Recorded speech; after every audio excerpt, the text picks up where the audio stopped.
First of all, I want to say good morning to all of you and welcome to those that have traveled far and wide to be here.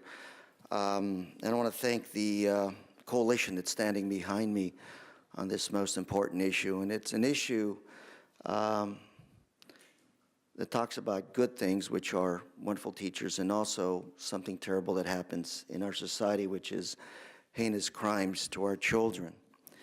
First, let me begin by thanking those wonderful teachers in our communities today that are doing such a great job.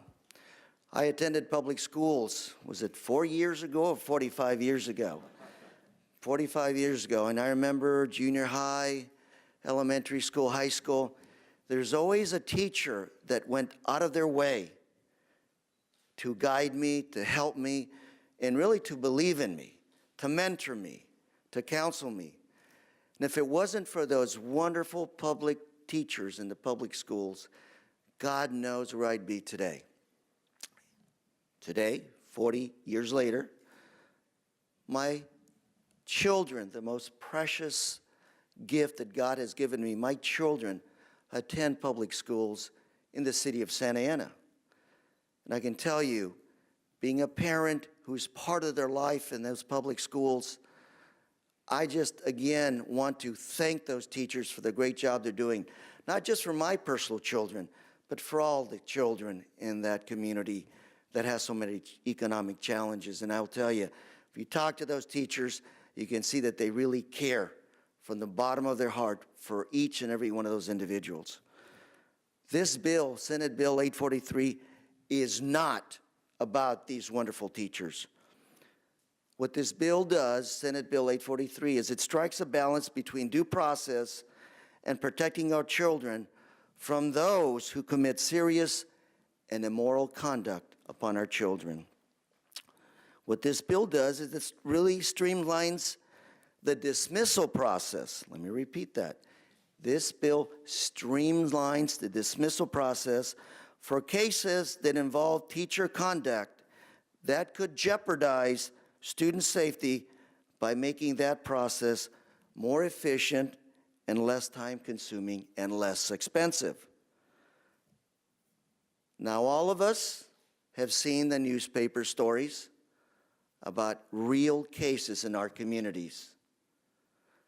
Just yesterday, in the Orange County Register, and I'm going to read a little bit here from my notes, hundreds attend a meeting in the wake of Fullerton teacher's arrest.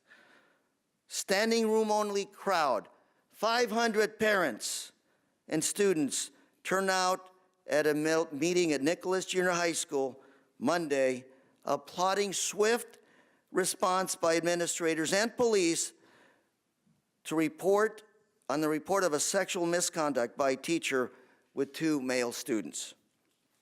And it says, 8th grade teacher Melissa Lindgren was arrested on campus at about 4 p.m.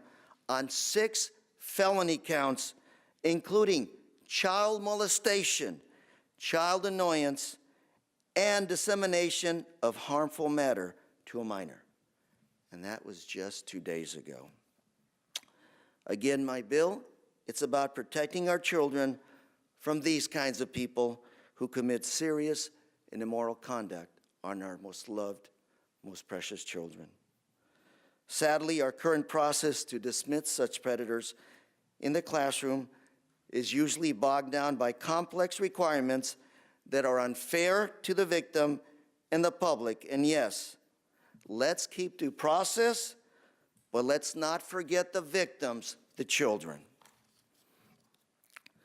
In 2009, the LA Times reported that 160 teachers and staff were being paid to do nothing in non-classroom assignments after being accused of sexual offenses and student harassment.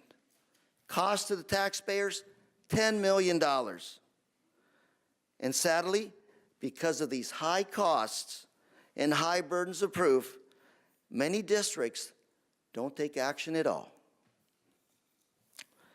The LA Mayor's office reports that the average dismissal proceeding can cost a district $300,000. Let me repeat that. The LA Mayor's Office reports that the average dismissal proceeding can cost the district $300,000. The Office of Administrative Hearings recorded just 110 hearings for teacher dismissal between 2003 and 2010. In the 68 cases where there was a termination, 25 of those cases involved sexual or immoral conduct. This bill will move these cases to closure in less time and help keep our children safe. And I have to tell you that as a legislator and as a parent, I believe that every child deserves a great teacher like we had growing up, and every child deserves to learn in a safe environment like all of us did. I want to thank the bill sponsors today, the California School Boards Association, and the supporters who are with me here today, standing behind me. I'd like to introduce everybody that is with me on stage. Josephine Lucy, CSBA President. Sheila Boxley, President and CEO of the Child Abuse Prevention Center. Dennis Myers, Assistant Executive Director of Government Relations. Keith Bray, General Counsel. Mike Smith, Chair of CSBA's Educational Legal Alliance. And David DeLue, CSBA Policy Director. And now I'd like to ask Josephine Lucy to come forward to share a few words with us. Josephine.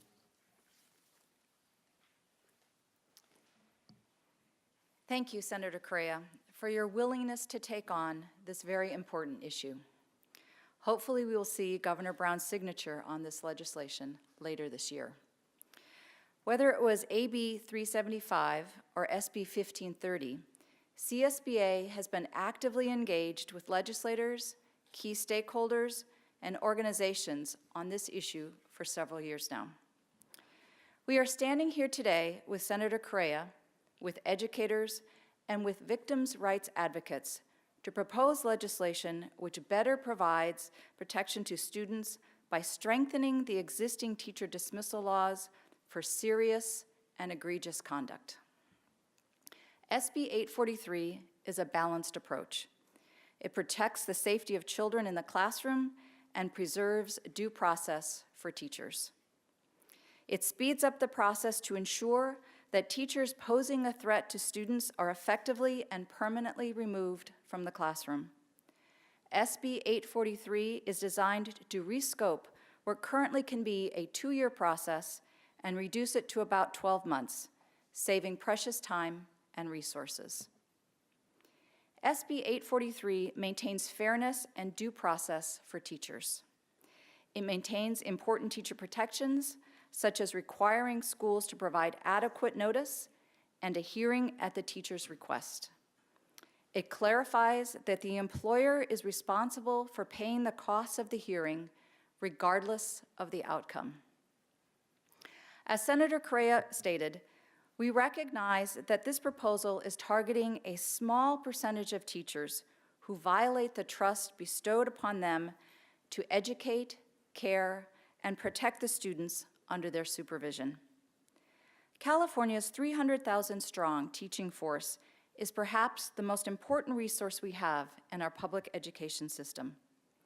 Our goal today, in part, is to help preserve the professionalism that parents, communities, and quite frankly, the overwhelming majority of teachers expect in their profession by ensuring that a few bad actors are not allowed to hurt students.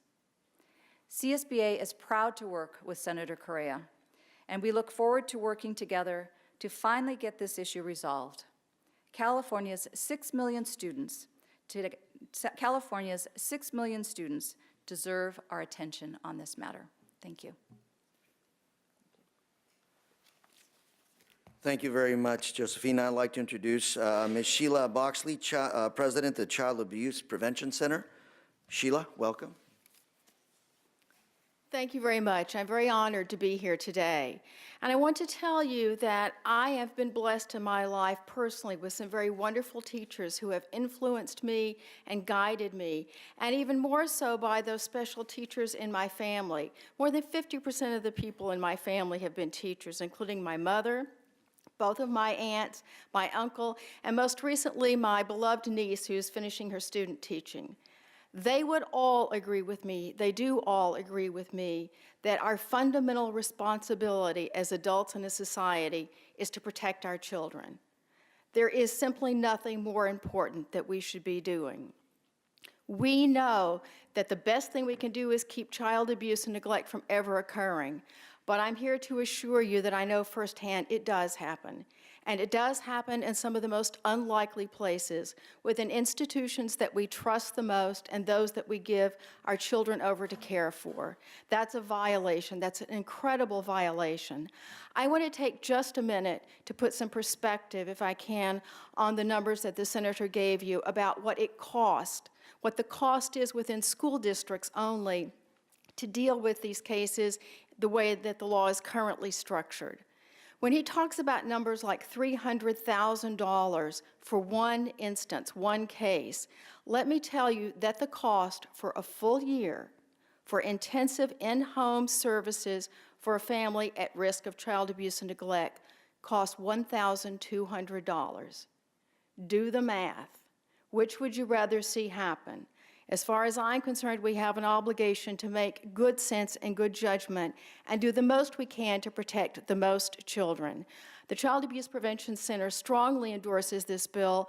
We've been trying to work on this issue for some time, and we really urge the public to consider it, the Senate to consider it, the Assembly to consider it, and most of all, ask the governor to please sign this piece of legislation when it passes. Thank you very much, Sheila. Let me quickly conclude by saying 2 points. Number one, this bill is about making sure that a few bad apples do not spoil the tremendous work and reputation that all good teachers have. And second of all, let me thank Fullerton Unified Nicholas Junior High School for that swift action they took on Monday in removing this predator teacher from the classroom.